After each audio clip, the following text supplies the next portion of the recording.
ప్రభునామములో అందరికీ వందనాలు. అతి సామాన్యురాలు, అత్యంత బలహీనురాలు, చాలా భయము కలిగి లోక జ్ఞానమే తెలియని ఒక అబల నేడు అను ఈ దినములలో సామాన్యులను అసామాన్యులుగా ప్రభువులో మార్చుతూ, బలహీనులను ప్రభువులో అత్యంత బలవంతులుగా మార్చుచు, భయం కలిగిన వారికి ప్రభు కోసం భయము లేకుండా బ్రతకడానికి, లోక జ్ఞానమే తెలియని వారికి క్రీస్తు జ్ఞానముతో పాటు లోక జ్ఞానమును అందించుచు ప్రతి విశ్వాసిని తన బిడ్డలుగా చేసుకొని వారి కోసము దివారాత్రులు కన్నీటిని అన్నపానములుగా చేసుకొని వారి ప్రతి గెలుపు నాదే అని తలంచుకొని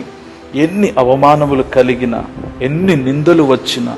క్రీస్తులో ప్రతి ఒక్కరిని సంపాదించుకోవాలని, ప్రతి ఒక్కరిని కడుపులో పెట్టుకొని మనసారా దీవిస్తూ, వాక్యం అనే పాలు ఇచ్చి పెంచి పోషిస్తూ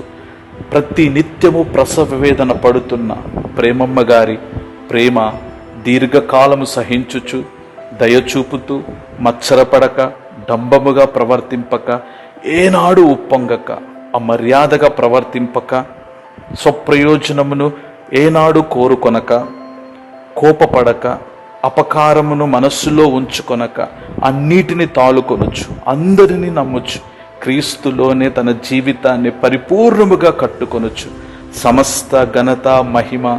దేవునికే కలుగునుగాక అని తనను తాను నేల మట్టికి తగ్గించుకున్న క్రీస్తులో ఒక గొప్ప పోరాట యోధురాలు మా ప్రియాతి ప్రియమైన తల్లిగారు. ఆమెకిదే మా మాతృదినోత్సవ శుభాకాంక్షలు. దేవునికే మహిమ కలుగునుగాక.